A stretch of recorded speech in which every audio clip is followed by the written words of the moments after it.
बिस्मिल्लाहिर्रहमानिर्रहीम। अस्सलाम वालेकुम डियर 9th क्लास। हम पढ़ रहे हैं चैप्टर नंबर 8। उसके अंदर हम केमिकल रिएक्टिविटी को डिस्कस कर रहे हैं।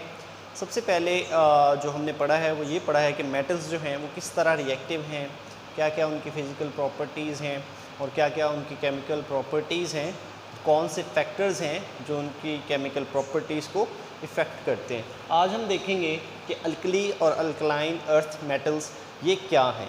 अगर आप पीरियोडिक टेबल के अंदर गौर करें तो पीरियोडिक टेबल के अंदर 18 ग्रुप्स हैं टोटल।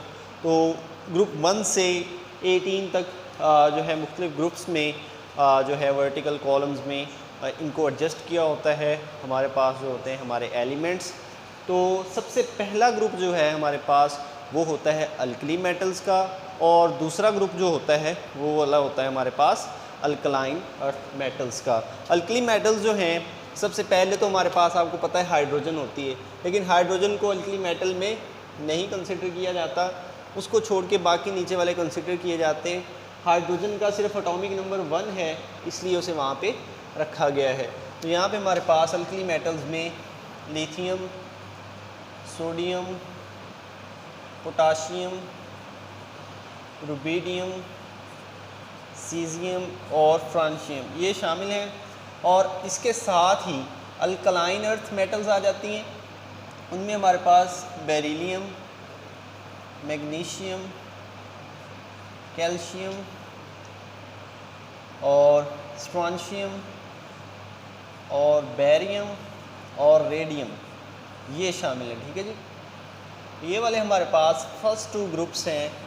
फर्स्ट 2 ग्रुप्स जो हैं हमारे पास, इनको आज हमने डिस्कस करना है डिटेल्स के साथ कि ये किस तरह के होते हैं हमारे पास, इनमें मौजूद एलिमेंट्स का बिहेवियर कैसा होता है, ये आज हम सीखने जा रहे हैं। तो ये वाला जो पहला ग्रुप है, ग्रुप नंबर 1, ठीक है, ये वाला होता है हमारे पास अल्कली, और ये वाला ग्रुप नंबर 2 जो है हमारे पास ये होता है अल्कलाइन अर्थ मेटल्स। तो इन दोनों की प्रॉपर्टीज़ अल्कली और अल्कलाइन अर्थ मेटल्स की आज हमने डिटेल्स के साथ डिस्कस करनी है। अगर आप अल्कली मेटल्स पे गौर करें तो उनके आखिरी शेल में एक इलेक्ट्रॉन होता है।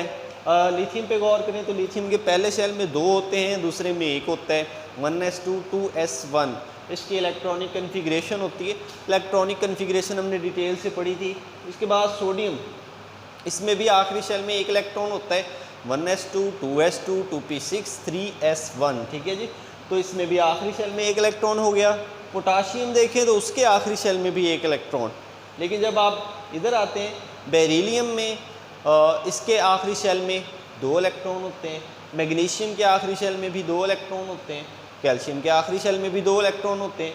तो पहला जो हमारा ग्रुप है उसके आखिरी शेल में सिर्फ 1 इलेक्ट्रॉन है, वो इजीली उसे खारिज कर देता है और केटाइंस बनाता है। तो अल्कली मेटल्स हमारे पास ज़्यादातर क्या होते हैं जी, केटाइंस। ठीक है जी, अल्कली मेटल्स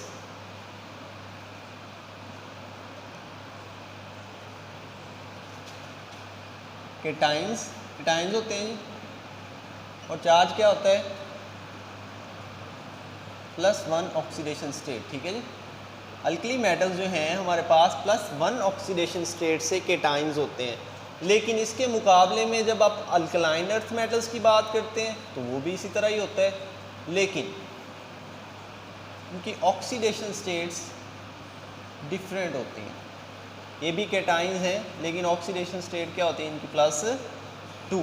अगर आप ऑक्सीडेशन स्टेट की बात करें तो ये 1 इलेक्ट्रॉन खारिज करते हैं अल्कली मेटल्स, और अल्कलाइन अर्थ मेटल्स वो, ठीक है जी, हमारे पास अल्कलाइन लिखना था यहाँ पे, अल्कलाइन मेटल्स हमारे पास 2 इलेक्ट्रॉन्स खारिज कर देते हैं। मतलब दोनों तरह के जो हमारे पास कंपाउंड्स हैं, ये दोनों तरह के कंपाउंड्स प्रॉपर्टीज़ जो हैं इनकी तकरीबन मैचिंग ही हैं। इनकी रिएक्टिविटी ऑर्डर ज़्यादा होगा, इसका थोड़ा कम होगा। ठीक है जी, उसके बाद ऑक्सीडेशन स्टेट +1 है, ऑक्सीडेशन स्टेट +2 है।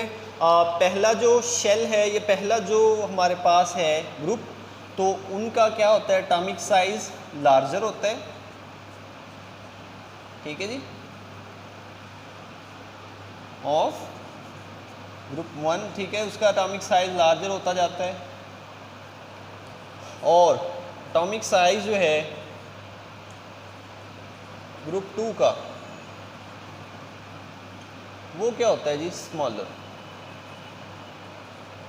As compare to these elements. Lithium के मुकाबले में बेरिलियम का साइज़ छोटा है, सोडियम के मुकाबले में मैग्नीशियम का साइज़ छोटा है, पोटाशियम के मुकाबले में कैल्शियम का साइज़ छोटा है। ठीक है, इनके साइज़ इनके मुकाबले में छोटे होते हैं। ठीक है जी, तो ये किस तरह इनकी प्रॉपर्टीज़ पे असरअंदाज होते हैं, ये आज हमने डिटेल से डिस्कस करना है। ठीक है जी, हमारे पास हम बात करेंगे इनकी प्रॉपर्टीज़ की कि अल्कली मेटल्स किस तरह के होते हैं, किस किस के साथ रिएक्ट करते हैं, और अल्कलाइन अर्थ मेटल्स ये किस तरह के होते हैं और किस किस के साथ रिएक्ट करते हैं। ठीक है, इनको डिटेल से पढ़ने की कोशिश करेंगे। ठीक है जी, अब सबसे पहले अगर आप बात करें अकरेंस की, ये कहाँ पाए जाते हैं और किस तरह पाए जाते हैं। अल्कली मेटल्स हमारे पास फॉर्म कंपाउंड्स, ठीक है, ये कंबाइंड फॉर्म में पाए जाते हैं।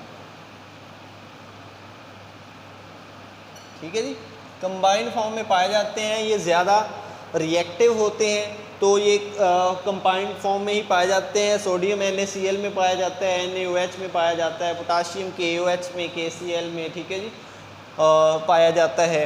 तो ये जो अल्कली मेटल्स हैं ये कंपाउंड्स में ही पाए जाते हैं। ये भी अल्कलाइन अर्थ मेटल्स भी आल्सो इन कंबाइंड फॉर्म। ठीक है जी, ये भी कंबाइंड फॉर्म में ही पाए जाते हैं। तो पहला जो पॉइंट हमने देखा है अल्कली और अल्कलाइन अर्थ मेटल्स में, वो क्या है कि ये भी कंपाउंड में ही पाए जाएंगे, आज़ादाना हालत में नहीं पाए जाते, और अल्कलाइन अर्थ मेटल्स भी कंपाउंड में ही पाए जाते हैं। ये ज़्यादा रिएक्टिव हैं, ये उससे थोड़े कम रिएक्टिव होते हैं।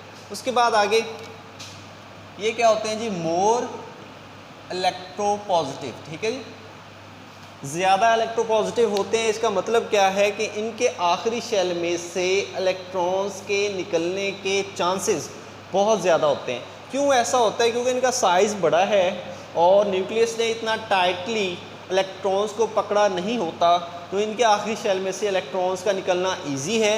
लेकिन जब आप अल्कलाइन अर्थ मेटल्स की बात करेंगे, ठीक है जी, तो ये लेस इलेक्ट्रोपॉजिटिव होते हैं। इसकी वजह क्या है? हमने बात की यहाँ पे कि सोडियम का साइज़ मैग्नीशियम के साइज़ से ज़्यादा है। सोडियम के इलेक्ट्रॉन न्यूक्लियस से ज़्यादा दूर हैं, उनको निकालना ज़्यादा इजी है। मैग्नीशियम के इलेक्ट्रॉन्स न्यूक्लियस के ज़्यादा करीब हैं, उनको निकालना मुश्किल है। जिसको निकालना इजी हो वो ज़्यादा इलेक्ट्रोपॉजिटिव होता है, ये कल हमने पढ़ा था, और जिसको निकालना मुश्किल हो वो कम इलेक्ट्रोपॉजिटिव होता है। तो ये वाले हमारे पास alkaline earth metals, calcium, magnesium, strontium, barium वगैरह, ये लेस इलेक्ट्रोपॉजिटिव हैं।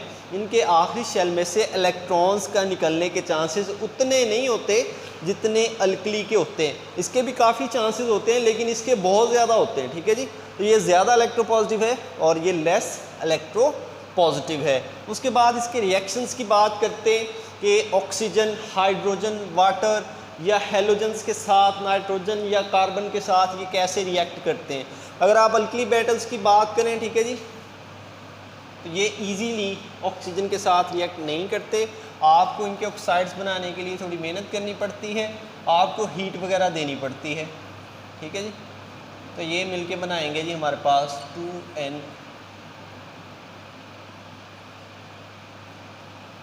यहाँ पे 4 लेंगे इसके जी, 2Na2O। ठीक है जी, तो ये सोडियम ऑक्साइड बनेगा हमारे पास। उसके बाद दूसरे पे अगर बात करें हमारे पास जो अल्कलाइन अर्थ मेटल्स हैं तो वो डायरेक्टली बनाते हैं ऑक्साइड्स मैग्नीशियम के साथ। अगर आप मैग्नीशियम के साथ ऑक्सीजन को रिएक्ट करवाएंगे, ठीक है जी, तो वो डायरेक्टली मैग्नीशियम ऑक्साइड बनाएगा। अब ये जो सोडियम ऑक्साइड यहाँ पे बना है ये फिर से दोबारा से जो है रिएक्ट करता है वाटर के साथ और उसका स्ट्रॉन्ग बेस बनाता है। ठीक है जी, अगले स्टेप में ये था उसका रिएक्शन ऑक्सीजन के साथ, कि सोडियम ऑक्सीजन के साथ रिएक्ट करता है, मैग्नीशियम भी ऑक्सीजन के साथ रिएक्ट करता है, ये भी ऑक्साइड्स बना लेता है, ये भी ऑक्साइड बना लेता है। अगली बात किसके साथ आ गई जी हमारी? अगली आ गई हाइड्रोजन के साथ। ठीक है जी, तो सोडियम को अगर आप हाइड्रोजन के साथ मिलाएंगे तो आपको काफ़ी हीट देना पड़ती है, ठीक है। ये हीट का सिंबल होता है, ये बनाएगा सोडियम हाइड्राइड। ये वाला हमारे पास कंपाउंड है जी सोडियम हाइड्राइड, ठीक है जी। अब नेक्स्ट बात जो है हमारी कि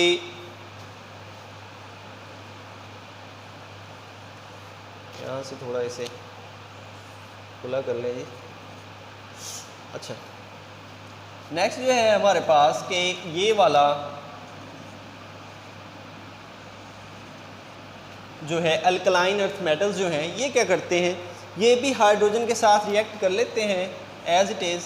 जैसे हमारे पास अल्कली मेटल्स कर रहे हैं ऐसे ही हाइड्रोजन के साथ रिएक्ट कर लेते हैं, लेकिन इनके लिए कंडीशंस बड़ी सख्त चाहिए, हाई टेम्परेचर चाहिए, हाई प्रेशर चाहिए, ठीक है जी।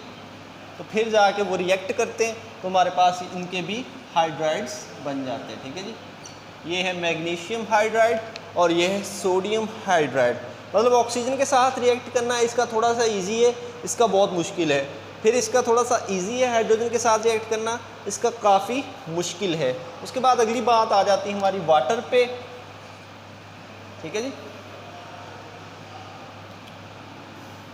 सोडियम वाटर के साथ विगोरियसली, यहाँ पे लिखा है आपकी बुक में विगोरियसली मतलब बहुत जल्दी रिएक्ट करता है, बहुत तेज़ी से रिएक्ट करता है और हमारे पास NaOH बनाता है जो कि एक स्ट्रॉन्ग बेस होता है। तो जब ये वाटर के साथ रिएक्ट करेगा तो बड़ी स्ट्रॉन्ग बेस बनाएगा। लेकिन जब मैग्नीशियम की बात करते हैं तो वो इतना विगोरियसली एक्ट नहीं करता, फेयरली करता है। वहाँ पे लिखा है आपकी बुक में फेयरली, मतलब इतना तेज़ी से, जितना तेज़ी से सोडियम एक्ट करता है पानी से, मैग्नीशियम उतना तेज़ी से नहीं करता। लेकिन ये भी काफ़ी हद तक रिएक्शन कर लेता है और ये भी बनाता है हमारे पास इसका बेस मैग्नीशियम का, मैग्नीशियम हाइड्रो ऑक्साइड। और ये वाला एक वीक बेस है और ये वाला स्ट्रॉन्ग बेस है। तो आप कहेंगे जी कि अल्कली मेटल्स पानी के साथ रिएक्ट करके स्ट्रॉन्ग बेसिस बनाती हैं और अल्कलाइन अर्थ मेटल्स पानी के साथ रिएक्ट करके वीक बेसिस बनाती हैं, ठीक है जी। उसके बाद अगली बात आ जाती है हमारी जी हेलोजन्स की। हेलोजन्स हमारे पास कौन से होते हैं जी, क्लोरीन, फ्लोरीन, आयोडीन, ब्रोमीन, ठीक है जी। तो ये हेलोजन के साथ इजीली रिएक्ट कर लेते हैं और वहाँ से NaCl वगैरह, NaBr, ठीक है जी, या Na ये बना लेते हैं, ठीक है जी। इजीली इसके साथ रिएक्ट कर लेते हैं। लेकिन मैग्नीशियम, कैल्शियम वगैरह का NaCl के साथ रिएक्ट करना, Cl2 के साथ रिएक्ट करना थोड़ा मुश्किल होता है। इसके कंपैरिजन के मुताबिक इसका थोड़ा मुश्किल होता है, लेकिन ये रिएक्शन कर लेता है। ये भी बना लेता है हमारे पास कैल्शियम क्लोराइड, ठीक है जी। देखें हमारे पास यही कंपाउंड फॉर्म में पाया जाता है, अल्कलाइन भी कंपाउंड फॉर्म में। ये ज़्यादा इलेक्ट्रोपॉजिटिव है, ये कम। ये कैसे है ये मैंने आपको बता दिया। ऑक्सीजन के साथ जल्दी रिएक्ट करता है, ये जल्दी रिएक्ट नहीं करता। हाइड्रोजन के साथ थोड़ी हीट देनी पड़ती है, इसमें बहुत ज़्यादा हीट देनी पड़ती है। पानी के साथ बहुत जल्दी रिएक्ट करेगा, ये जल्दी रिएक्ट नहीं करता। जो हेलोजन्स हैं उनके साथ बहुत जल्दी रिएक्ट करता है और ये जल्दी रिएक्ट नहीं करता, ठीक है जी। उसके बाद अगली बात आ जाती है हमारी कि कार्बन के साथ या नाइट्रोजन के साथ, ठीक है जी। तो हमारे पास जो सोडियम या पोटाशियम या कोई और एटम ये नाइट्रोजन के साथ रिएक्ट नहीं करता, ये आम कंडीशंस में डायरेक्टली इसके साथ रिएक्ट नहीं करता। लेकिन जब आप मैग्नीशियम की बात करें, कैल्शियम की बात करें, स्ट्रॉन्शियम की बात करें तो वो इजीली नाइट्रोजन के साथ रिएक्ट कर लेता है और हमारे पास नाइट्राइड बना देता है, ठीक है जी। देखें सातवां जो फ़र्क है वो क्या है कि नाइट्रोजन के साथ अल्कली मेटल्स रिएक्ट नहीं करते, लेकिन अल्कलाइन अर्थ मेटल्स नाइट्रोजन के साथ रिएक्ट कर लेते हैं। उसके बाद अगला आठवां और लास्ट पॉइंट जो है हमारा कि जो सोडियम, पोटाशियम वगैरह है ये कार्बन के साथ भी डायरेक्टली रिएक्ट नहीं करते, लेकिन जब आप मैग्नीशियम को या कैल्शियम को रिएक्ट करवाते हैं कार्बन के साथ डायरेक्टली तो वो डायरेक्टली रिएक्ट कर लेते हैं, तो हमारे पास कार्बाइड बना देते हैं, कैल्शियम कार्बाइड, ठीक है जी। ये वाला हमारे पास कैल्शियम कार्बाइड है जी। तो हमारा टॉपिक ये था कि अल्कली और अल्कलाइन अर्थ मेटल्स क्या हैं, वो कहाँ पे पाए जाते हैं पीरियोडिक टेबल के अंदर, और उनकी प्रॉपर्टीज़ कैसे एक दूसरे से मुख्तलिफ हैं या कैसे एक जैसी हैं।